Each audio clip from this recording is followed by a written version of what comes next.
समन्ता चक्रवालेषु अत्रा गच्छन्तु देवता सद्धम्मं मुनिराजस्य सुनन्तु सग्ग मोक्षदं धम्मस्सवන कालो अयं भदन्ता धम्मस्सवන कालो अयं भदन्ता धम्मस्सवන कालो अयं भदन्ता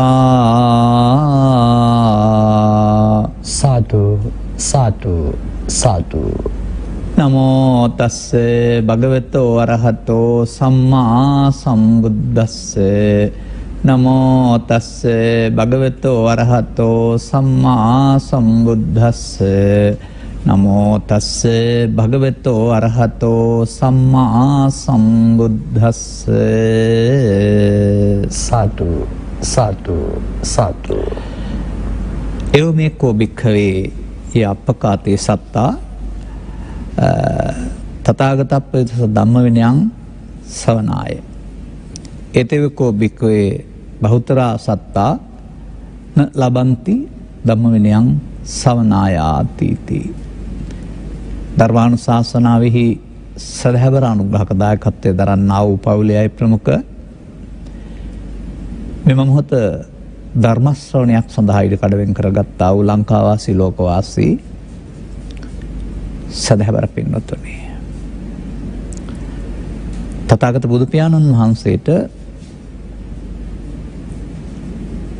අත්ථ ධම්ම නිරුක්ති ප්‍රතිපාදන නම් වූ විශේෂ ගැලපීමේ හැකියාවක් තිබුණ බව සුපිලිසිම් ව්‍යාපත් කියලා කතා කරනවා ඔබ අසා ඇති.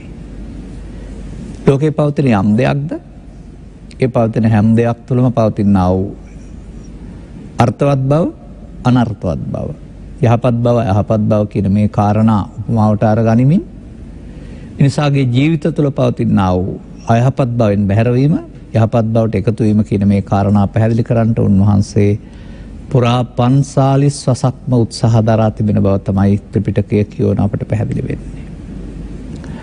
නමුත් ඒ අතීතයක් නොවිය යුතුයි. ඒ අතීතයේ කියවා දැනගන්නා වූ දැනීමක් නොවිය යුතුයි. අප සඳහාද ප්‍රායෝගික විය යුතුයි කියන එක තමයි අප උපකල්පනය කරන්නේ අපි කල්පනා කරන්නේ. ඒකට හේතුකුත් පවතිනවා. ඔය මගේ ළමා කාලය තුල මගේ මව්පියන් නැත්තම් ධර්ම ශ්‍රවණය කළ අය ප්‍රායෝගිකව අපිට මේක යමක් කරන්න තියනවා කියලා තේරුම් ගත්තේ නැහැ. බනහලා සාදු කියලා වරණම් හොඳයි කියලා ගෙදර යන්නයි පුරුදු වෙලා හිටියේ. මේ දැන් પરම්පරාවත් මීට වඩා ඉදිරියට යන්න ඕන. මේක තුළ අපට අප නොදන්නා දෙයක් පැහැදිලි කරලා දෙනවා.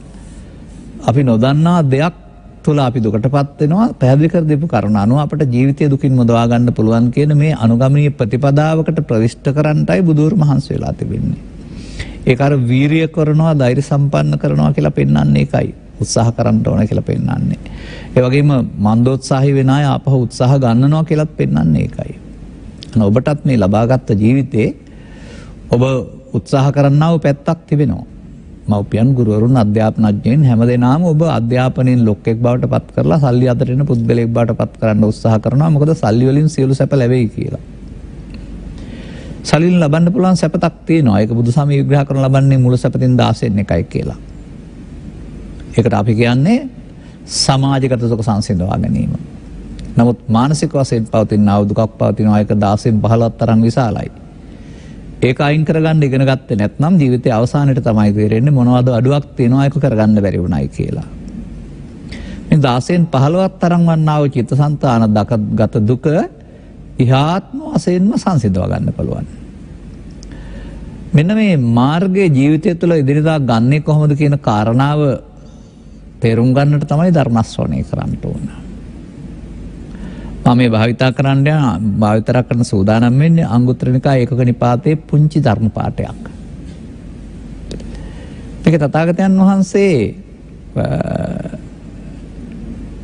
කිසියම් ආකාරයක බහුතර බවක් සහ අල්ප බවක් පෙන්වලා තිබෙනවා. මේ බහුතර බව ලෝකේ ඉන්නේ. අල්ප බව බෞද්ධයන් අතර ඉන්න ඕන. ඔබත් එයින් කෙනෙක් වෙන්න කැමතිද? එහෙනම් මෙන්න මේක තේරුම් ගන්න උත්සාහ කරන්න. මේකට උපමාවක් තිබෙනවා මින් පෙර මම කිව්වා අද ඒක ගත්තේ නැහැ. මේකට ජම්බුදීප පෙළේ අපේ යාලේ කියලා කියන්නේ. ඒ කියන්නේ ජම්බුදීපේ දඹදිව තිබුණ සුන්දර සහ අසුන්දර ස්ථාන උන්වහන්සේගේ අවධානයට යොමු වෙනවා. කඳුහෙල් දුර්ග වැඩි ගොඩක්. ඒ වගේම සුන්දර තැන් ටිකයි. අනේ සුන්දර තැන් ටිකක් වන්නාසේ කඳුහෙල් ගිරිදුර්ග ගොඩක් වන්නාසේ කියන අර්ථයෙන් තමයි එව මේ කෝබික්කවේ කියන එක. අන්න ඒ වාගේ තමයි මහණෙනි.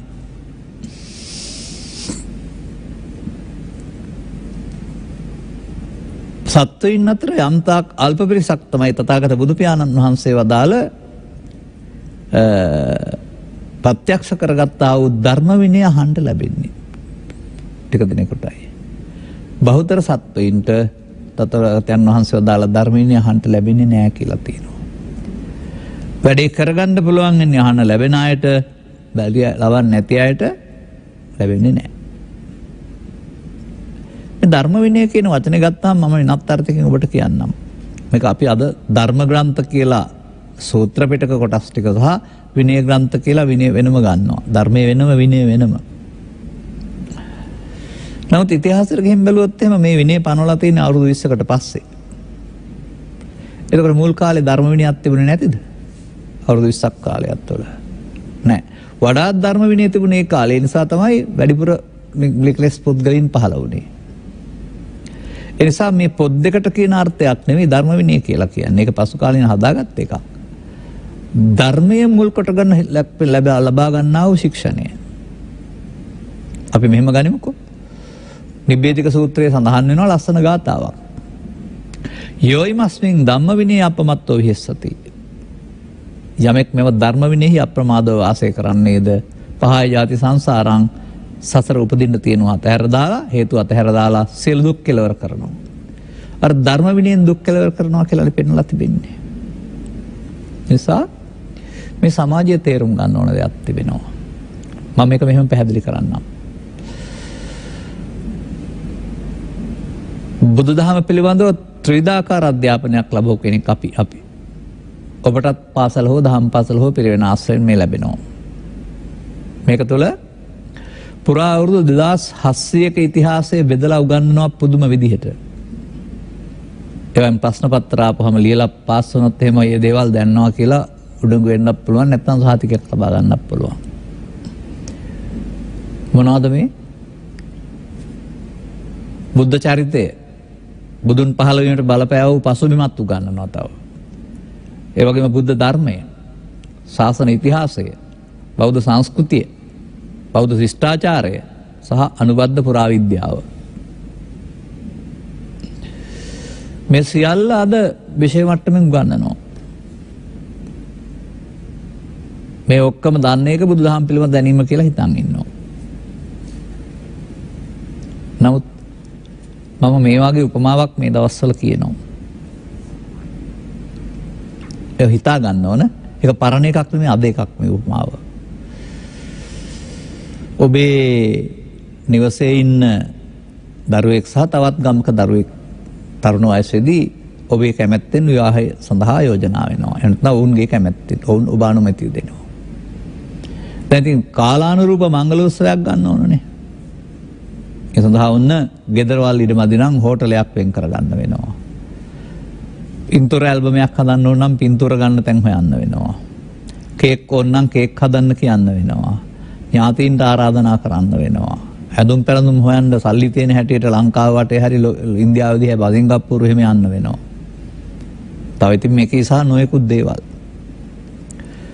මව්පියන්ට අවුරුද්දක් දෙකක් තිස්සේ කරන්න වැඩ තියෙනවා සමහර අයට.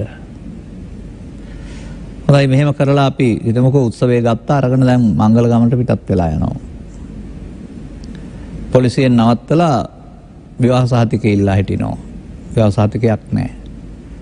දැන් එතකොට මේ දෙන්නා විවාහක වෙලක් විදිහට පිළිගන්නවද? අර මොනතරම් වේදම් කරලා මොන උත්සවයේ තිබුවත් විවාහ සහතිකේ නැත්නම් නීත්‍යානුකූල විවාහය පිළිගන්නේ නැහැ. හොඳයි, ඔය එකම උත්සවයක්වත් ඕනේ නැහැ. කච්චේරියට ගිහින් දෙන්න කැමැත්තෙන් අස්සම් කරලා ගියොත් එහෙම ඊට පස්සේ විවාහ සහතිකය අතේ තිබුණාම ගහක් යට හිටියත් මොකද වෙන්නේ? ඔවුන් දෙන්නට ඉන්න ආයිතියක් තියෙනවා. උන් විවාහක ඉවලා. පිළිගන්නවානේ. ලැබිය යුතු මූලික දේ තිබෙනවා නම් අනිත් මොකවත් නැතුවට කමක් නැහැ. ලැබිය යුතු මූල දෙක නැත්නම් වෙන මොනවා දැනගත්තත් වැඩකුත් නැහැ. ඔය මම අද දකින දේ. ඒ නිසා අපේ බෞද්ධයින්ට දැනගත යුතු නැති දේවල් බොහෝ දේවල් දැනගන්න ලැබෙනවා බුද්ධ ධර්මයේ විසියට. විෂය මූලික අධ්‍යාපනයේ වශයෙන්. අවශ්‍ය මූලික දේ දැනගන්න හම්බ වෙන්නේ නැහැ. නමුත් මූලික දේ දැනගත්තොත් බුදුරජාණන් වහන්සේ ඉපදුනේ ඉන්දියාවේද ලංකාවේද ඇමරිකාවේද කියන ප්‍රශ්නේ හොයන්න යන්න ඕන නැහැ. අසක තබා ගන්න. ඒ වගේම ලංකාවෙන් ඉන්දියාවට ඉන්දියාවෙන් බුරුමයට ගෙනිච්ච උපසම්පදාව ගෙනිච්ච ආකාරය, ශ්‍රීමා බෝධිය වැඩ කරන ආකාරය, එහෙම නැත්නම් දලදා වැඩම කරපු ආකාරය දැනගත්තට කමක් නැහැ. අත්‍යවශ්‍ය නැහැ කියලා මම කියන්නේ අත්‍යවශ්‍යම නැහැ. දැනීමට ඕන දෙයක් දැනගත්තට කමක් නැහැ. මේ සියල්ල නැතුවට බුදු සමය හරි ලේසි ටිකයි දැනගන්න ඕන. ওই විෂය පහ යටතේ අතීතය දැන ගැනීම නොවේයි. බද්දාග්ගේ කුමාරවරුන්ට බුදුන් වහන්සේ වදාළ දේ ඔබේ බවට පත් කරගන්න එක. බද්දාග්ගේ කුමාරවරු කෙලිදෙන් පසු වෙනකොට ඔහුගේ ස්වර්ණාභරණ රැගෙන කතක් පලා යනවා. සෙරක්. ඇලුහුමැද යන උන්ට බුදුන් වහන්සේ වුණ ගහනවා. උන්වහන්සේගෙන් තොරතුරක් ගන්න අහනවා මේ පැත්තට කාන්තාවක් යනවා දැක්කද කියලා. උන්වහන්සේ විමසනවා කාන්තාවන් ගැන හොයන එකද වඩා වටින්නේ Taman ගැන හොයන එකද? උන්ට එකඟ වෙන්න වෙනවා Taman ගැන හොයන එක හොඳයි කියලා.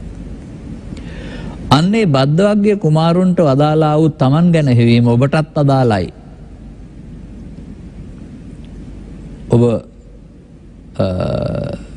බුදු වීලම කලා තුළ ඉගෙන ගන්නවා, මුද්‍රා ඉගෙන ගන්නවා, පොළොන්නරුවේ හැටි, පොළොන්නරුවේ අනුරාධපුරයේ පිළිමෙන් පොළොන්නරුවේ පිළිම වෙනස් වෙච්ච හැටි, අනුරාධපුරයේ සඳකඩ පහනින් පොළොන්නරුව සඳකඩ පහන වෙනස් වෙච්ච හැටි, චෛත්‍ය කලාව විශාල වෙච්ච හැටි ඉගෙන ගන්නවා. අදාළ දේ දන්නේ නැහැ. අදාළ දේ දන්නේ නැත්නම් ඔබ සංග්‍රාමයට අවිනතුව ගිය සෙබලෙක් වගේ. සංග්‍රාමයට යන්න ඕන සරණට සූදානම් වෙලා. ඒක රජ කාලේ කරපු එකක් නම් සතුරන් වෙනසීම සඳහා කඩුවකුත් සතුරන්ගේ ප්‍රහාරයෙන් ආරක්ෂා වීම සඳහා පලියකුත් ඕන. අද නම් ඊට වඩා වෙනස් වෙලා තිබෙන්නේ. උතු උදාහරණයක් අපි ගන්නෙ. අනෝගේ මේ ජීවිතේ අරගලයක් තිබෙන්නේ. ජීවත් වීමේ ජීවන අරගලය තුළම තවත් අරගලයක් ක්‍රියාත්මක වෙනවා. මෙන්න මේ අරගලයේදී ඔබේ චිත්තාභ්‍යන්තරය තුළ බලවත් වෙනවා ඔබට එරෙහි බලවේගයක්. මේ ඔබ දන්නේ නැතිව සිදුවෙන දෙයක්. මෙයම ඔබ අසහනයට පීඩාවට දුකටපත් කරන බව, ඔබේ ජීවිතයෙන් සතුට උදුරා ගන්න බව ඔබ තනියම දන්නේ නැහැ. මන්දයත් අර කොළපාට කහපාට කණ්ණාඩියක් දාගත්ත පුද්ගලයාට ලෝකේ කහපාට වෙලා පේනවා වගේ ඔබ ලෝකෙ කොතන ගිහින් හිටියත් සල්ලි තියෙනවා නම් සියල්ල ලබන්න පුළුවන් කියන මේ කණ්ණාඩියෙන් අන්ධ වෙලා මුදල් ලිපයා ගැනීම නැමැති ජීවනෝපායට යාම සඳහා අවශ්‍ය අධ්‍යාපන රටාවක් තුළ හිර වෙලා ඉන්නවා. ඒක තුළ ඇති වෙන්නා වූ තරඟකාරීත්වය, බොරුව, වංචාව, කපටික මේවා තුළ Tamanට විඳවන්න සිදු වෙන බව ඔබ කල්පනා කරන්නේ දන්නේ නැහැ. තථාගත බුදු පියාණන් වහන්සේ මේ ත්‍රිපිටක සූත්‍ර තුළ දේශනා කරලා තියෙන 아무තු බණක් නෙවෙයි. හදපු බණකුත් නෙවෙයි. මිනිස් ජීවිතය විවරණය කිරීමක්. මිනිස් ජීවිතය එදාටත් හරි අදටත් හරිනේ. ඔබේ ජීවිතය. ඔබේ ජීවිතය ඔබ විවරණය කරගන්නවා නම් බුදුන් වහන්සේලා වදාළ පරිදි ඔබ දන්න පරිදි නෙවෙයි. ඔබ දන්න පරිදි ඔබට මෙතන උපන් දිනයක් තියෙනවා, වයසක් මෙතරම් තියෙනවා, බර තිබෙනවා, පෙළපත් නාමයක් තිබෙනවා, නාතින් ඉන්නවා. නැත්නම් ශාරීරික නිරෝගී බවක්, රෝගී බවක් තියෙනවා ඔබ දන්නවා. ඒව නෙවෙයි. ඔබට මේ ජීවත් වෙනකොට ඔබේ ජීවිතයේ ක්‍රමෙන් දුක්බර වෙන්නේ කොහොමද? ඔබ ඒකට කැමති නැතිනම් ඒකෙන් මිදලා ජීවත් වෙන්නේ කොහොමද? මෙන්න මේ කාරණා දෙක තේරුම් කරන එක තමයි මේ පෙන්වලා තිබෙන්නේ. අර ධම්ම විනයං සවනාය, බුදුන් වහන්සේලාගේ ධර්ම විනය අහන්න ලැබෙන්නේ නැහැ කියන එක. මමත් හොඳාකාර දන්න කරුණක් තමයි. අවුරුදු 12 13 14 වගේ කාලේ මට මතකයි. මේ ගමේ මරණයක් වුණාම ධර්ම ශ්‍රවණය කරන්න ගිහින් වාඩි වෙලා ඉඳලා ඒකෙන් අහගෙන ඉඳලා පිළිපදින්න ඕනේ කියලාත් ගෙදර හිතාන එනවා. හැබැයි දවසින් දෙකකින් අමතක වෙලා යනවා. ඒ කාරණා මේ අද කාරණා නෙවෙයි අර ඉවත් යුතු කාරණා ආදී වශයෙන්. නමුත් ඒවත් තුළ මම දැක්කේ නැහැ මේ කියන තමන් ගැන සොයීම නම් වූ කරුණු පැහැදිලි කිරීමක්. බොහෝ විට සිදු වුණේ පටාචාරට සිද්ධ වුණේ කිසා ගෞතමීට සිදු වුණ දේ සුනීතට සිදු වුණ දේ කියලා දෙන එක තමයි. නමුත් ඔබට සිද්ධ වුණ දේ ඔබට සිද්ධ වෙමින් පවතින දේ පිළිගන්න පුළුවන් නම් අන්න එතන ඔබ අතින් සිදුවෙන්නා වූ වරදක් තිබෙනවා. අතින් කියන්නේ ඔබේ දෑතින් කියන එක නෙවෙයි මෙතන සිතින් කයෙන් වචනෙන් කියන එක.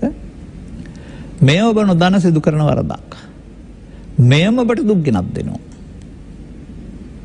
මේ වරද යලි නොකරන්ටත් උන වරදින් නිදහස් වෙන්නටත් තථාගත බුදු පියාණන් වහන්සේ ජීවිතය තුළ වෙනත් අනුගාමී ප්‍රතිපදාවක් දේශනා කරනවා. අන්න ඒකේ හැසිරෙන එක ධර්ම විනය. ඒකට ස්ත්‍රී පුරුෂ ගිහි පැවිදි ભેදයක් නැහැ. සම්මත සමාජයට ගිහි පැවිදි ભેදයක් තිබෙනවා. පැවිදි අය මේ ඇඳුම් අඳිනවා, ගිහි අය වෙන ඇඳුමක් අඳිනවා. ගිහි අය හාන්න පොරු ගන්න පුළුවන් විදිහට වෘත්තියක් කරන්න පුළුවන් විදිහට ඇඳුම් අඳිනවා. ඒකට අදාළ ශික්ෂාපද සංවරයකුත් තියෙනවා. 5. සුදු ඇඳුම් ඇඳොත් 8ක්. 8ෙන් කරන්න බෑ කුමරු වැඩ 5කින් කරන්න පුළුවන්. නමුත් 10ක් හෝ නැත්නම් උපසපන් සිල් ගත්තොත් එහෙම ඊට පස්සේ මේ සිවුර පරවණි ඉන්න එකෙත් යම්කිසි තියෙනවා හිර කර ගැනීමක්.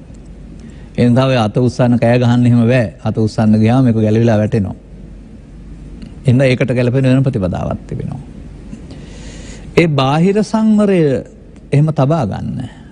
මම දකින්නේ ඊට වඩා ගැඹුරින් ගිය කල සියලු දෙනාටම තවත් සංවරයක් තියෙනවා. ඒ තථාගත බුදු පියාණන් වහන්සේ ඔබ විවරණය කරන්නේ මේ සඳහා ස්ත්‍රිය පුරුෂයා ගිහියා පැවිද්දා කියනා වූ 4 දෙනා වශයෙන් නොවේ. විවරණය කරන්නේ ඔබ තුළ සිදුවෙන්නා වූ එකක් ප්‍රමාදය, එකක් අප්‍රමාදය. එකක් යෝනිසෝ මනසිකාරය, එකක් අයෝනිසෝ මනසිකාරය. අන්න ඒ දෙක වශයෙන් පැහැදිලි කරනවා. එකක් අපහාන සංඥා, එකක් පහාන සංඥා. බුදුබණ තේරුම් ගත්තේ නැති අය ජීවත් වෙන්නේ ප්‍රමාදය තුල, අයෝනිසෝ මනසිකාරය තුල, අපහාන සංඥා තුල. අන්න එක තේරුම් ගත්තාම මේ මම අහුවෙලා ඉන්න උගල නිසා නේද මේ දුකටපත් වෙන්නේ කියන එක තේරෙනවා. දැන් ජාතකවල සඳහන් පරිදි අසන්න පාලු කරන්න ආව ගිරවුන්ට ඒවට අහුවෙන්න සිද්ධ වුණේ උගලක් බව දන්නේ නැති නිසා. එන්නේ අසන්න කන්න නමුත් උගලට අහු වෙනවා. දැන් අහුනොත් අහුන බව දන්නවා නම් ගැලවෙන්න මහන්සි වෙනවා. අනේ ඔබ මේ කරන ක්‍රියාකලාපය තුළ මෙලොව වශයෙන් පමණක් නොව මේ මොහොතේ පමණක් වශයෙන් නොව දිගු සසර ගමනකටත් ඔබ අහු වෙලා ඉන්න බව. ඒකේ විපාක වාරයන් සතර අපාය ඔස්සේ, මිනිසුන් ඔස්සේ, දිව්‍ය ලෝක ඔස්සේ, බඹලෝ ඔස්සේ දිවු සතර ගමනක් හදා දෙන බව. ඒ මොනම තැනකට ගිහින්වත් බුදුන් වහන්සේ වදාළ සද්ධර්ම ශ්‍රවණය කළ මේ මිදෙන්න තැනක් ගේට්ටුවක් නැති බව පිටතට එන්න ඔබට තේරෙන්න වෙනවා. ඒ තේරුම් ගත්තම අනර ඔබ ලබන අධ්‍යාපනයේ ආර්ථික සමෘද්ධියට අමතරව ඒවා අතහරින්න බෑ. මොකද මව්කුසෙන් බිහි වුණ අය ජීවිත අවසානය දක්වා ජීවත් වෙ යුතුයි. ඒ නිසා ලෝකේ පවතින ආකාරයට ආහාර ඇඳුම් පැළඳුම් බේත් හේත් නිවාස හොයාගත යුතුයි. නමුත් ඒවා හොයන්න ගියාපුහම පහසු ක්‍රම හොයන්න ගියොත්, සාධාරණේ අමතක කරන්න ගියොත්, ඊට පස්සේ ඔබේ ක්‍රියාකලාපය ඔබට දුක් පිණිස වෙනවා. ඒ නිසා තමයි අර බුදුරු සමාජයට ධර්ම කරුණු පැහැදිලි කිරීමේදී යම්කිසි පිළිගත් සාධාරණ වෘත්තීනුත් පෙන්වලා තිබෙන්නේ. Tamanගේ මනස පරිහානියටපත් නොවන වෘත්තීන් ටිකක් පෙන්වලා තිබෙනවා. අර පරිහානියටපත් වෙන වෘත්තීන් කරන්න එපා කියලා තියෙනවා. මන්දයත් ඒ නිසා දුක වැඩි වෙන බැවින්. නිසා තේරුම් ගන්න ධර්ම විනය යනු හැමෝටම පොදු දෙයක්. නමුත් තේරුම් ගත්ත අයට අනුගමනය කරන්න පුළුවන් දෙයක්. ඔය විනය කියන පදේ ගන්නකො. පාසල් යන කාලේ විනය භාර ගුරුතුමා. ඒ කියන්නේ දරුවන්ගේ ශික්ෂණය සම්බන්ධයෙන්නේ. මුදල් අමාත්‍යාංශයේ මූල්‍ය විනය කියලා කියනවා. ඒ කියන්නේ මුදල් පිළිබඳව දැඩි ශික්ෂණයක් තියෙන්න ඕනයි කියන එක පිළිබඳව. අනේ වගේ ඒක ශික්ෂණයක් නේ. දැන් එතකොට මේ මිනිසා හික්ම වෙන්නට ඕන බුදුන් වහන්සේ වදාළ පරිදි නම් ධර්මයේ මුල් කොටගත්ත විනයකට. අන්න ධර්මයේ මුල් කොටගත්ත විනය යම් මේ සමාජයේ යම් දවසක අතුරුදහන් වුණාද එදායින් ඔබ කියනවා මාර්ගඵලලාභීන් අතුරුදහන් කියලා. ඉන්පසු තියෙන විනයට කියන්නේ ධර්ම විනය කියලා නෙමෙයි ශික්ෂාපද විනය කියලා. ශික්ෂාපද විනය තුළ ජීවත් වෙන්නේ පුද්ගලයෙක් දසවස්තුක සම්මාදිට්ඨිය තුළ ධර්ම විනය ඉවත් වීමත් සමග ආර්ය සම්මාදිට්ඨිය අතුරුදහන් වෙනවා සාසනයෙන් මාර්ගඵල අතුරුදහන් වෙනවා. ඊට පස්සේ වාදන සම්බුදු සසුන කොතරම් ලස්සන වුණත් ඒක ප්‍රතිරූපයක් පමණයි. සම්මුතියක් පමණයි ඒක. අදාළ ප්‍රතිඵල නැහැ. හේතුව කසාද නැති විවාහයක්. කසාද සහතිකේ නැති විවාහයක් ඒක. මම ඉතින් ඔකට කතාවක් කියනවා අහගෙන ඉඳලා රස විඳින්න පුරුදු වෙන්න. මේ සම්බුදු සසුන නැවති බස් රථයේ ඉස්සරහා බෝඩ් එකේ ගහලා තියෙන්නේ නිවන්පුර කියලා. මේකට ගොඩ වෙන්න ඕනේ ඒකට යන්න ඕන අය. දැන් මම කියන කතාව ඒක නෙමෙයි වෙන්නන්නේ ඒකට අදාළ කතාවක් තමයි මේ මිනිස්සෙක් විශාල වරක් ඔළුවේ තියාන නැත්නම් කරේ තියාන පාරේ යනවා. වාහනයක් පදවාගෙන ඉන්න ඉඩ තියෙන කෙනෙක් මේ පුද්ගලයාගේ අනුකම්පා කරලා වාහනේ නතර කරනවා එතනින්. මොකටද මේ මෙයාට මේ පහසුවක් සලසන්න. ගොඩ වෙන්න කියලා කියනවා. එයා ගොඩ වෙනවා. ඉතින් වාහනේ යනවා.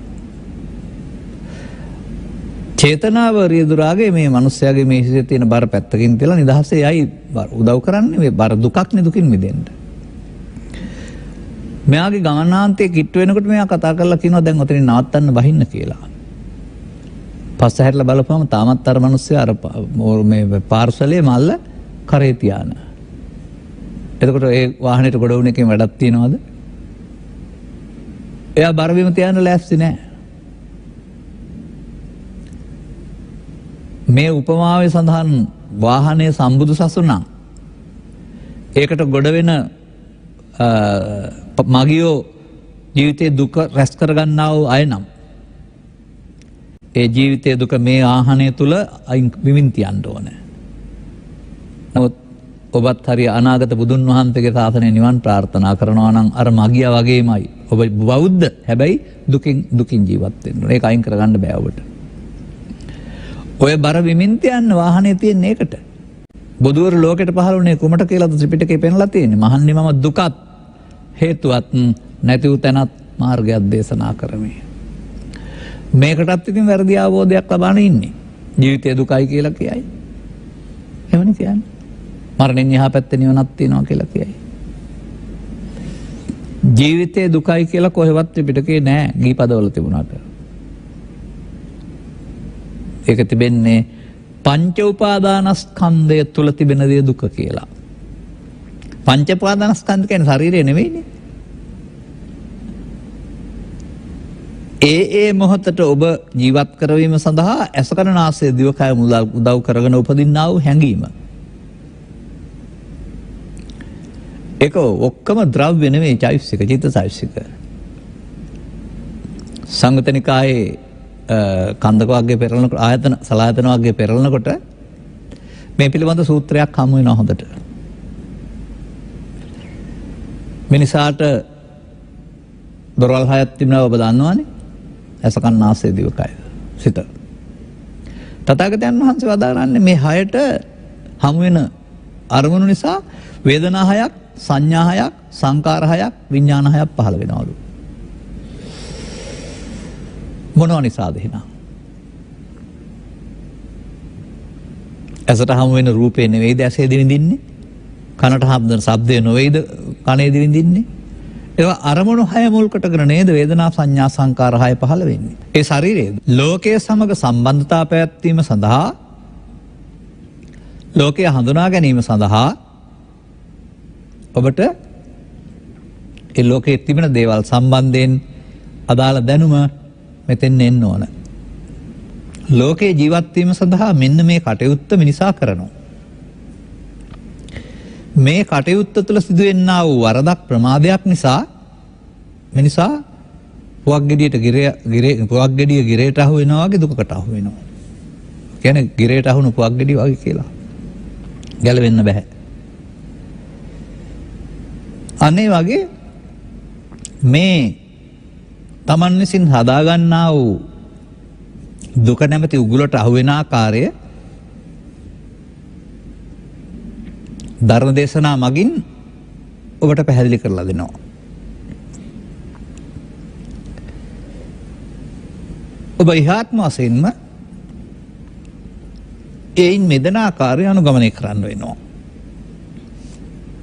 ඒකට ධර්ම විනය කියලා කියනවා. ඒක තමයි අපි මේ කතා කළේ තථාගතයන් වහන්සේ වදාළ ධර්ම විනය අහන්න ලැබෙන්නේ ටික දෙනෙකුට. අර ජාතක කතා චරිත කතා අහහ ඉන්න ඇරුණාම Taman දුකටපත් වන්නේ කොහොමද ඉන් මිදෙන්නේ කොහොමද කියන කාරණාව දේශනා වෙනවා අඩුයි සවන් දෙනවා අඩුයි අනුගමනීය ප්‍රතිපදාවකට යන්න තියෙන ඕනකම අඩුයි. අපි කියමුකෝ අපි ධර්ම දේශනා කරනවායි කියලා. හොඳයි සවන් දෙන්නේ නැත්නම් ලෝකේ ඉන්න අය මේ මාධ්‍ය නරඹන්නේ නැත්නම් ඔවුන් කොහොමද දැනගන්නේ? ඔය මට මොන ගහනවා මේ මහමගේ යද්දී තමම් රාජකාරියවල නිරත වෙලා ඉන්න අය. ඔවුන්ට මේ මාධ්‍යයක් පරිහරණය කරන්න වෙලාවක්ම නැහැ රාජකාරිය නිසා. අපි මේ මාධ්‍ය තුළ අපේ කටහඬ සහ රූපේ ඕන තරම් පේන්න තියෙනවා. නමුත් ඒක නරඹුව කිසිවෙක් අපි වගේ අය ලංකාවේ ඉන්නවා කියලාවත් දන්නේ නැහැ. ඒ මොකක් නිසාද? මේ මාධ්‍ය නරඹන්නේ නැති නිසා. අනවගේ බුදුරු අදාළේ මොනවද කියලා දුකින් මිදීම සඳහා ඔබ පාසල් ගියාට දැනගත්තා වෙන්නේ නැහැ. පිරිවෙන් ගියාට දැනගත්තා වෙන්නේ නැහැ. දහම් පාසල් ගියාට දැනගත්තා වෙන්නේ නැහැ. ඒ ඔබ අර වෙනත් විෂය ගොඩක් ආශ්‍රයෙන් ඉගෙන ගත්ත දැනීමක් කරනවාම මූලික දේ නෙවෙයි. මෙන්න මෙතනදී මේ බුදුන් වහන්සේගේ සියලු දේශනා මේ ඔබ තුළ පහළ වෙන්නා වූ පංචස්කන්ධය නම් වූ ක්‍රියාකලාපය මේ ලෝකේ පුරා ස්ත්‍රී පුරුෂ ගිහි පැවිදි ભેදෙන්තර ඕන කෙනෙක් ගාව පහළ වෙනවා ආගම් ભેදකින්තරව. මේක තුළ මිනිසාට වර්ධින හැටි සහ නිවැරදි කරගන්න හැටි තමයි ධර්ම විනය කියන්නේ. ඊට එහා මොකුත් නැහැ. ඊයේ පැත්තක් නැහැ හෙට පැත්තක් නැහැ. මේ මොහොතේ මේ සිද්ධිය සිදු වෙනවා. මේ මොහොතේ මුලා වෙනවද ගැලවෙනවද? මේකට කියනවා පෙළ දහම කියලා. මතක තබා ගන්න. මේකට කියනවා පෙළ දහම කියලා. පෙළ දහම දෙපැත්තකට පෙන්නනවා. එකක් ඔබ මුලා වෙන හැටි, එකක් ගැලවෙන හැටි. එතකොට සම්පූර්ණ මේ ග්‍රන්ථවල උගන්වනු ලබන්නේ ඔබ මුලා වෙන හැටි. ඒක වචනෙන් පාඩම් කරන ලීවට ඔබට උත්තරේ ලැබෙන්නේ නැහැ. මට මේ ආයත දිහා බලුවමක තියෙනවා. මුලින් ඉඳලා අගට පටිච්චසම්පාදයේ පාඩම් කරන කිය හිටියයි කියලා. අර පටිච්චසම්පාදයේ පාඩම් කියන්නේ වචන ටික පාඩම් එකට. නමුත් වචන ටික පාඩම් වෙන එක නෙමෙයි පටිච්චසම්පාදය කියන්නේ ඔබ ඇහැ තුළ සිදුවෙන දෙයක් නේ. කන තුළ සිදුවෙන දෙයක් නේ. නාසය තුළ සිදුවෙන දෙයක් නේ. නැත්නම් අරමුණක් තුළ වර්තමානයේ සිදුවෙන දෙයක් නේ. ඒක පොත පාඩම් කරුවට දැනෙනවද? ඒ පොතේ පෙන්වන පෙළදහම සිදුවෙන්නේ ඇසේ කනේ නාසයේ දිවේ කය කියන එක ඔබ ඉගෙන ගන්න ඕන. අන්න දැන් ඔබ ඉගෙන ගන්නවා නේද මම කියුද මේ මෙතන ඔබ ගැන ඉගෙන ගන්න ඕනේ කියලා. එතකොට ඒකේ පළවෙනි කොටස තමයි සංයෝජන වෙන හැටි, සසරට බැඳෙන හැටි, මුලා වෙන හැටි. සැබවින්ම බුදුවරුගේ අතර නොලබන කිසිවෙක් එහෙම දෙයක් වෙන බව දන්නේ නැහැ. බුදුවරුන්ගේ හෝ ඒ දේශනාක් අහන්න ලැබෙන.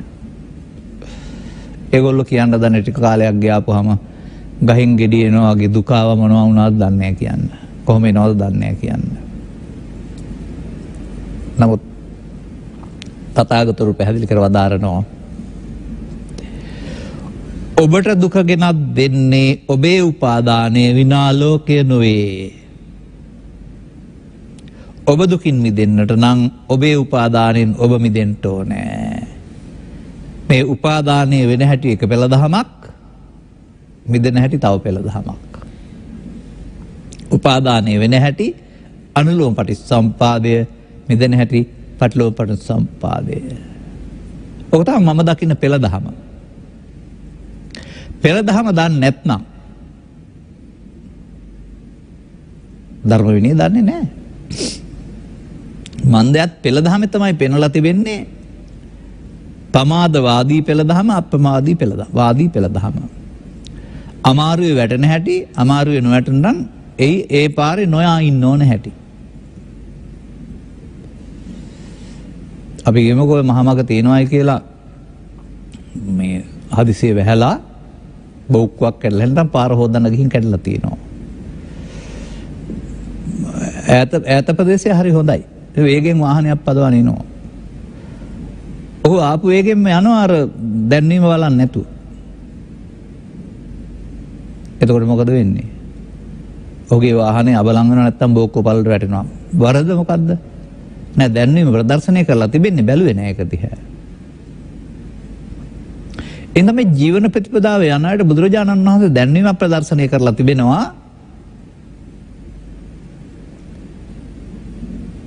උපාදානේ බයං දිස්වා ජාති මරණ සම්භවේ අනුපාදාය මුච්ඡanti ජාති මරණ සංඛයේ කියලා. මිනිසුන්ගේ ජාති මරණ දුක් ගෙනත් දෙන්නා උපාදානය බියක් වශයෙන් දැක කරගත් උපාදානයන්ගෙන් මිදෙන්න නැවත උපාදානයන් කරගන්න නැති ජීවිතයට හුරු වෙන්න. උපාදානය පොත තුළ වෙන්නේ නැහැ. උපාදානය සාසන ඉතිහාසවල, බෞද්ධ සංස්කෘතිවල, බෞද්ධ ශිෂ්ටාචාරයේද, පුරාවිද්‍යාව තුළ හොයන්න බෑ. මම ඒකයි කියන්නේ ඔක්කොම දන්නවා, ඔබ අදාළ දේ දන්නේ නැහැ කියලා. ඒක වෙන්නේ අසුරු ගසන සැනකින් ඇස තුළ, කන තුළ, නාසය තුළ, දිව තුළ, කය තුළ, සිත තුළ, දොරවල් 6 තුළ පහළ වෙන අරමුණ තුළ. ඒක සිදු වෙන්නේ සතර ඉරියව්වේදී පස් දොර හෝ මනෝද්වාරය තුළ. ඉතින් මේක කිව්වහම අභිධර්මයේ කියලා නේ. අභිධර්මයේ නෙමෙයි ඒක. අපි ළඟ සිදු වෙන වරද ඒක අපි තේරුම් ගන්න. බුදුවරු තමයි ඒක පැහැදිලි කරන්නේ. ඒක අපට තේරෙනකොට අර සමහර අය කියන්නේ ඇත්ත නේන්නම් කියලා. ඒ ඔබ පිළිගත යුත්තේ බුදුන් වදාළ නිසා හෝ පොතේ තිබෙන නිසා හෝ අප කියන නිසා නෝ ඔබ ළඟ මේක සිදු වෙනවාද? එනම් පිළිගන්න වෙනවනේ. දැන් මොකටද ධර්මයේ ශ්‍රවණය කරන්න ඕන? ධර්ම විනයෙහි අප්‍රමාද වෙයි. මස්මින් ධම්ම විනයෙහි අපමත්තෝ විනස්සෙයි. ධර්ම විනයෙහි අප්‍රමාද වෙන්න. මේ සමාජයේ බෙදුවත් පෘථග්ජනාරිය කියලා. මම මේ බෙදුවේ ඇඳුමින් නෙවෙයි ස්ත්‍රී පුරුෂ ගිහි පැවිදි කියන අර්ථයෙන් නෙවෙයි පෘථග්ජන කියලා බෙදුවොත්. පෘථග්ජන කියන්නේ ධර්ම විනය දන්නේ නැති අය. එහෙනම් ඔවුන්ට කෑම්බීම් ඇඳුම් පැළඳුම් නිවාස මිලමුදල් හිමි වුණාට බුදුන් වහන්සේ වදාළ චිත්ත සංතානගත දුක උරුමයි. නමුත් බුදුදහමේ පෙන්වන දුක නැති වූ තැන මාර්ගය. ඒ මරණින් එහා පැත්ත දුක නැති වූ තැන අනාගත බුදුන් වහන්සේ ඉස්සරහද? නෑ. ඒ සංකිට්ඨේන පංච උපාදානස්කන්ධා දුක්ඛ කියන පදේ සංකිට්ඨේන පංචස්කන්ධා දුක්ඛ කියලා එහෙම තිබෙනවද? තේරුම් ගන්න දුක කියන එක පංච උපාදානස්කන්ධය තුල තියෙන දෙයක්. ඒ මොහොතට ඊළඟ උපදින පංච උපාදානස්කන්ධේ මේ දුක නෑ.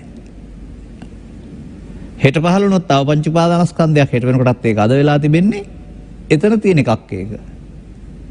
ඒ මොහොතට තියෙන දෙයක් කරනවාම ජීවිතයේ දුකයි කියන වචනේ පාවිච්චි කරන්න එපා. ඒක විනය විරෝධී, ධර්ම විරෝධී. ඒ මොහොතට නම් හටගන්නේ ඒ මොහොතේ එහෙනම් නැති කරගන්නත් පුළුවන්. ජීවිතේ නම් එකපාර නැති කරන්න බෑනේ. ජීවිතේ පුරාණම් විහිදලා තිබෙන්නේ. ඒ නිසා බුදුවරු අදාළ පරිදි ඔබේ ජීවිතේ දුක මොකද්ද තේරුම් ගන්න වෙනවා. මෙන්න මෙතනදී සමාජයේ හිතන ආකාරයේ අලුතෙන් හිතන්න උගන්වන්න වෙනවා. මොකද අර උගන්වපු පෙළේ ලෙඩවීම මහලු වීම මරණය දුකයි කියලා උගන්වපුවා. ඉතින් ඔක්කොම ලෙඩ වෙනවා මහලු වෙනවා මැරෙනවනේ. එහෙනම් ගැලවෙන්න. එහෙනම් මරණයෙන් එහා පැත්තට නිවනක් තියෙනවා කියලා තමයි වුන් උපකල්පනය කරන්නේ. වැරදි විදිහට. නමුත් ඒකේ අග තියෙන පදේ සාරාංශකට කියනවා නම් කෙටියෙන් කියනවා නම් මිනිසාගේ ජීවිතය පුරා ඒ මොහොතේ උපදින උපාදානස්කන්ධය තුල තිබෙන දෙයයි දුක. ජීවිතේ පුරා ඒ මොහොතේ උපදින උපාදානස්කන්ධය. උපාදානස්කන්ධය මා පහල කරලා දෙනවද? පියා පහල කරලා දෙනවද? ලෝකෙන් පහල කරලා දෙනවද? ලෝකෙන් පහල කරලා දෙනව නම් බුදු වෙලාවත් නිදහස ඉන්න හම්බ වෙන්නේ නැහැ. රහතුන්ට එහෙම. දැන් උන්වහන්සේලා වදාරපු දේශනාවල පෙන්නනවා අටරෝදහම කියලා එකක් ලෝකෙ තිබෙනවලු. ඒක අසුත පු탁ජනයා ඒක නිසා දුකටපත් වෙනවලු. හැබැයි ආර්ය ශ්‍රාවකයා ඒක නිසා දුකටපත් වෙන්නේ නැතිලු. ඒකෙන් ඔබට නුවණක් ලැබෙන්නේ නැතිද? අටරෝදහම නෙවෙයි දුක් ගෙනත් දෙන්නේ අර පු탁ජන භාවය තුළ ඒ අටරෝදහමත් එක්කලා ඇති කර ගන්නා වූ බන්ධනය කියලා. ඒ නිදහස් වෙන්නයි බුදුරෝ මේ මිනිස්සුන්ට කරුණ පෙන්ලා අපි වෙන්නේ කියලා. ඒ සඳහා මම දකින්නේ නැහැ වෙනම සූදානම් වීමක් ජීවිතයක් ලබා දෙනවයි කියලා. ඔය කටේ කිසිදු ගියේ නැති කාරණා නම් මව්පියන්ගේ ආශ්‍රයෙන් හැදෙනවා වැඩනවා. ඉන් එහා පැත්තට ඉගෙන ගන්න එක ජීවත් වෙන එක සඳහානේ කටයුතු කරන්නේ. හොඳට හොයලා බලන්න මේ සමාජයට මේ ජීවිතය තුළ පවතිනා වූ ධනය, කුලය, නිලය, බලය, දේශපාලනය ආදී කොට ඇති මේ දේවල් උරුම කර ගැනීම සඳහාම සටනක් කරනහම එහෙවට පොරාලන්න ගියාපම අධ්‍යාත්මික වශයෙන් සිතට සිදුවෙන්නා වූ හානිය පිළිබඳව මොනම අවබෝධයක්වත් නැහැ නේද කියලා. සංවේදී හදවතක් ඇති උපන් පුද්ගලයා අනුතුරු මොකද වෙන්නේ? නපුරෙක් බවට පත් වෙනවා.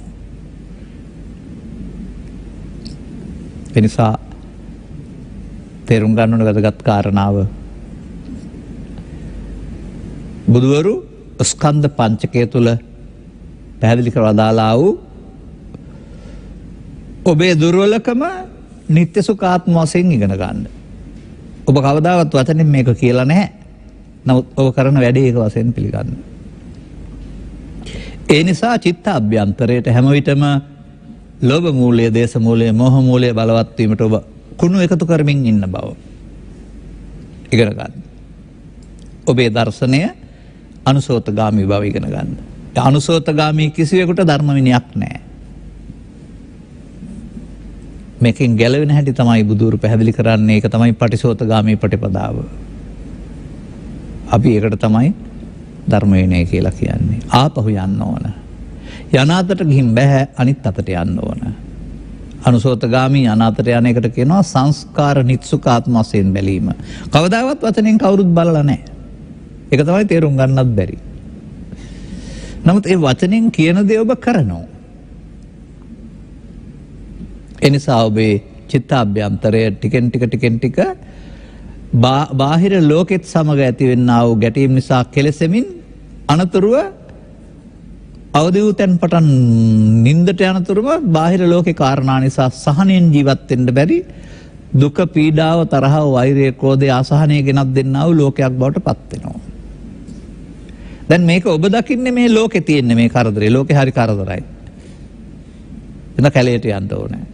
නැත්තම් ගම හොඳ නෑ, නගරයට යන්න. නගරේ හොඳ නෑ, රට යන්න ඕනේ. ඉතින් හොය හොයා යනවා. මේකේ හොඳ නෑ, අනික් දෙට හොයා ගන්න ඕන. සුදු ඇඳුම හොඳ නෑ, මහාන වෙන්න ඕන. මහාන වෙලා පන්සලේ ඉඳලා කැලේට යන්න ඕන. මම නම් දකිනවා කැම්බීම්, ඇඳුම් පැළඳුම්, නිවාස මේ ටික සපයා ගැනීම සඳහා මිනිසා යමක් කරන්න ඕන වෙස මහන්සි වෙලා. තම තමන්ට පැවරෙන ඒ රාජකාරී ශ්‍රේෂ්ඨය තුලම මහානකම කියලා හරි උපාසකම කියලා හරි වෙනම කරන්න දෙයක් නැහැ. ඒක ඒ හැම එකේදීම ධර්ම විනය. ඒ හැම එකේදීම ධර්ම විනය. අන්න එහෙමයි ඒක පොදුවේ ගලපන්න පුළුවන් කමක් තිබෙන්නේ. මේ බැඳෙන මොහොත නොබැඳෙන මොහොතට බවට පත් කර ගැනීමට අදාළ ක්‍රියාමාර්ගය ගන්න කෙනා ධර්ම විනය. තනි වචනකින් ගන්නවා නම් මේ එන දේවල් වලට ඇලීම මුලාව, ගැටීම මුලාව කියන වරද යටතේ බැවෙන බැවින් ඒ ධර්මතාවයට සංස්කාර නිත්සුකාත්ම වශයෙන් ගැනීම කියලා පෙන්වන පෘථග්ජන භාවය. එහෙම සසරක් හදන දුක් හදන පාර. මේ මග වෙනස් කරගන්න එකට සංස්කාරයන්ගේ අනිදුක්ඛ අනාත්ම වශයෙන් බලන්න කියලා තියෙනවා. එතකොට ඒක තමයි විනය, හික්මීම. මේ සංස්කාරයන් මගේ ආත්ම කොට ගන්න මාවත වැටිලා තිබෙන්නේ පව ඔස්සේ පින ඔස්සේ මායාගේ පැත්තට යන්න භව ගමන, භවගාමී ප්‍රතිපදාව. ඒ නිසා අනාගත ඉලක්කයක් කෙරෙහි තබාගෙන කවදාවත් ළඟා නොවන. ඉතින් මේ ගමන යන එක තමයි පෘථග්ජන මිනිසා කරන්නේ. අපි ආගමේ කියලා කියා. නමුත් මේ මොහොත උදා වෙන්නේ ඔබට මේ වරදෙන් මිදෙන්න. ඔබ කවදාවත් මේ මොහොත ගැන සැලකිලිමත් වෙන්නේ නැහැ පුද්ගලයෙක් වශයෙන්. අර පරණ පාරෙම යනවා. දැන් ඔන්න අපට මේ කරුණු පැහැදිලි කිරීමේදී අපේ දේශනාවල මේ ඔබ පාසලෙන් දහම් පාසලෙන් ඉගෙන ගත්ත වචනවල අර්ථය මීට වඩා ගැඹුරින් පොතේ බලනවා වෙනුවට ඔබ තුල බලන්න. ඇස තුල, කන තුල, නාසය තුල බලන්න. පංච උපාදානස්කන්ධය තුල බලන්න කියලා අපි කියලා දෙනවා. දැන් අනුගමනීය ප්‍රතිපදාවකට එන්න. ඒ අනුගමනීය ප්‍රතිපදාව පමණයි ධර්ම විනය පවතින්නේ පටිසෝතගාමී. දැන් චිත්තාභ්‍යන්තරයට හේතු ඉතුරු කිරීමේ පෙළ දහම නතර වෙනවා. චිත්ත අභ්‍යන්තරයෙන් ඇවිදින් ඉවර වෙන පෙළ දහම් පටන් ගන්නවා.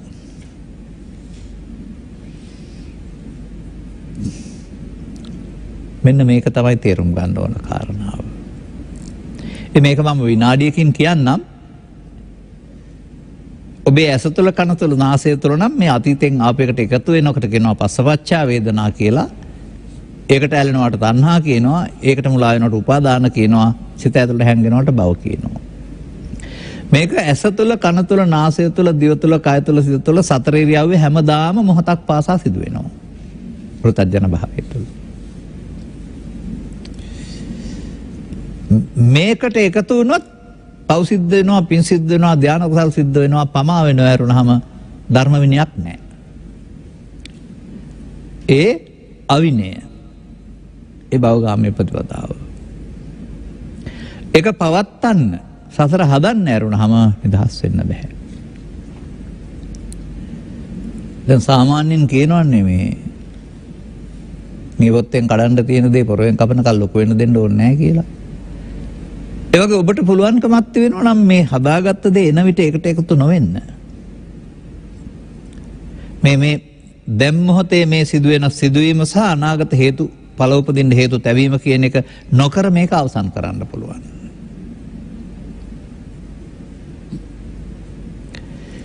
එවිට යද්දී, එද්දී, සිටිද්දී, නිදද්දී අර ගොරෝ නින්ද මනෝලෝකේ ඉන්න එක නෙවෙයි. ඇසේදී, කනේදී, නාසේදී, දිවේදී, කයේදී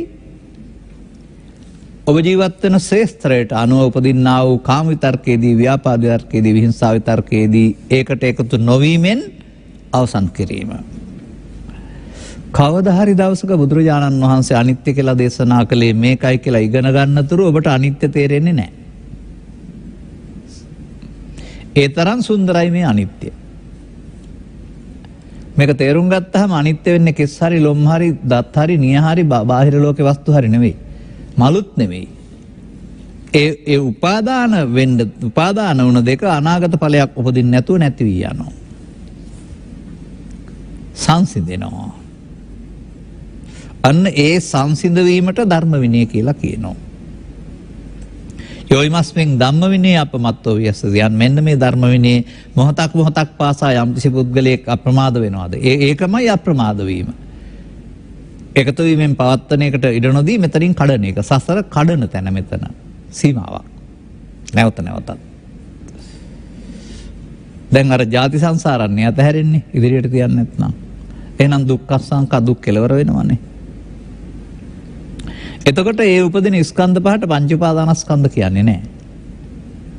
ලෝකෙ පහළ වෙන්න හඳුනගන්න රූප වේදනා සංඥා සංකාර පහක් හට ගන්නවා. ඒවට ක්‍රියාසිත කියනවා. අතීතයේ මතක එනවා. නමුත් අතීතයෙන් ලෝභ දේශ මොහ නැහැ. ඒ නිසා මමත්වෙන් විඳීමකුත් නැහැ. ඒ නිසා අනාගතයට තැබීමකුත් නැහැ. එතනම හටගෙන එතනම මේ සුද්ධ ධම්මා පවත්තන්ති. ඒක සුද්ධ ස්කන්ධ ධර්ම පවතින්නේ. ඒ විතං සම්මදස්සන. ඒ තමයි බුදුන් වහන්සේ නිවැරදි දැකන සම්මාදිට්ඨිය. එනිසා අපේ ධර්ම දේශනාවන් තුළ අපි මෙම මාධ්‍ය තුළ විවිධ මාධ්‍ය තුළ මිනිසා සඳහා ස්ත්‍රී පුරුෂ ගිහි පැවිදි ભેදයෙන් තොරව වෘත්තීය සාධාරණ යහපත් වෘත්තීන්ගෙන් බැහැරවීමකින් තොරව ඒ මොහොතේ අනුගමනය කළ යුතු අන් අයට නොපෙනෙන රහසිගත වුණත් වැරදි නැති සම්මාදිට්ඨි ප්‍රතිපදාවක් යෝජනා කරනවා. ඒ ධර්ම විනයයි. අනුගමනීය ප්‍රතිපදාවට පත් වෙන්නට අවශ්‍ය කරුණ අවබෝධය ලබා ගන්න. අනතුරු අනුගමනය ආරම්භ කරන්න. දැන් තමයි ආරම්භත නික්කවත යුඤ්ඤත කියලා කියන්නේ. අන්න මේ ටික අහන්න ලැබෙන අය ටිකයි කියලා බුදුන් වහන්සේ වදාරනවා. ඔව් ලෝකයට හම්බ වෙන්නේ නැහැ. බෞද්ධයින් අතරත් බොහෝ දෙනාට හම්බ වෙන්නේ නැහැ. තවත් බලාපොරොත්තු වෙන නිසා හම්බ වෙන අයට හමු වෙන අයට අනුගමනීය ප්‍රතිපදාවට ප්‍රවිෂ්ඨ වෙලා බුදුන් වහන්සේ වදාළ මේ නිවන සැනසෙන බව Taman තුල තිබෙන නිවිය මතු කර ගන්න ලැබෙනවා.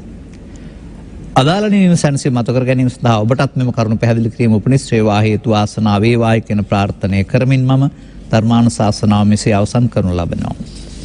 සාදු සාදු සාදු. අද ධර්මානුශාසනාව සඳහා මහනුවර ලේවැල්ල පාර පදිංචි ටේෂාන් තාරක ගුණරත්න මහතා සහ මනෝජි අනුරාධා නාවරත්න මහත්මිය ප්‍රධාන දායකත්වය දරා තිබෙනවා. ඔවුන් එසේ දායකත්වය දරමින් හෝමාගම විමානපාර පදිංචි ධනසේන ගුණරත්න ආදරණීය පියාණන්ටත් නන්දාවතී මාතරාරච්චි ආදරණීය මෑණියන්ටත් කීර්තියතා මාතරාරච්චි ආදරණීය පුංචි අම්මාටත් මහනුවර ලේවැල්ල පාර පදිංචි එන්.එම්. නවරත්න ආදරණීය පියාණන්ටත් මණිකේ රත්න ආදරණීය මෑණියන්ටත් නන්දාවතී ආදරණීය ලොකු අම්මාටත් නිදුක් නිරෝගී සුව සමග දීර්ඝායුෂ ප්‍රාර්ථනා කරනු ලබනවා. සුජීවත්ව වාසය කරන්නා වූ ස්වකීය මව්පිය ඥාතීන් වෙනුවෙන්ම ධර්ම දානයක් තුළ උන්ට අසන්න සලස්වා උන්ගේ ශාරීරික මානසික නිදුක් නිරෝගී සුව ප්‍රාර්ථනා කරන්නට දරුවන් දරු උත්සාහයක් එතකොට. ධර්මාබෝධයම වේවා. එසේම සුජීවත්ව සිටින්නා වූ සෙනජි ගුණරත්න, සෙනණි ගුණරත්න සහ නෙවිඳු ගුණරත්න යන දරුවන්ටත් නිදුක් නිරෝගී සුව සමග දීර්ඝායුෂ ප්‍රාර්ථනා කරන අතර අධ්‍යාපන කටයුතු සාර්ථක කරගන්න අවශ්‍ය ආශිර්වාදක ලැබේවා, බාධක දුරු වේවා. සියලුම ඥාතිත මිත්‍රාදීන් නිදුක් නිරෝගී සුව සහ දීර්ඝායු සම්පත්තිය ලබා උතුම් නිවන් සුව සාක්ෂාත් කර ගනීවා. නමින් මේ පරලෝකීය වූ ඥාතිවරු පින් කැමති තැනක ඇත්තම් පින් අනුමෝදන් කරගෙන මතු ජීවිතයකදී මිනිසත් බව ලබා සදහම් අවබෝධයෙන් නිවන සැනසමක් පෙත්වර කරගනිත්වා. එසේ අනුග්‍රහක බෞතුන් වශයෙන් ඔබ යොලටත් ඔබේ මව්පිය ඥාති මිත්‍රාදීන්ටත් දරුවන්ටත් ඉහාත්ම වශයෙන්ම නිදුක් නිරෝගී සුව පිණිස මෙම ධර්ම දානමය පුණ්‍ය කර්මයේ හේතු වේවා. අවබෝධය දුක්ඛ නිරෝධය පිණිස හේතු වේවා. ඔබ ධර්ම විනයට ඇතුළත් වෙන අය බවට පත් වේවා. ඒ තුලින් සම්බුදු සසුන සුරකින්න පුද්ගලයන් බවට පත් වේවා. පරලෝකසපත් ඥාතීන් සුඛී සුවපත් වේවා. ඔබ හැම දිනාට ඉහාත්ම වශයෙන්ුත් පරලෝකසපත් ඥාතීන්ට මතු ජීවිතයකදී මේ බුද්ධ ආදී මහෝත්තම කල්යාණ මිත්‍ර සේවනය ලැබ නිවන සැනසෙන මං පෙත්වර කරගන්න හේතු වේවායි ප්‍රාර්ථනා කරගන්න. සාදු සාදු සාදු.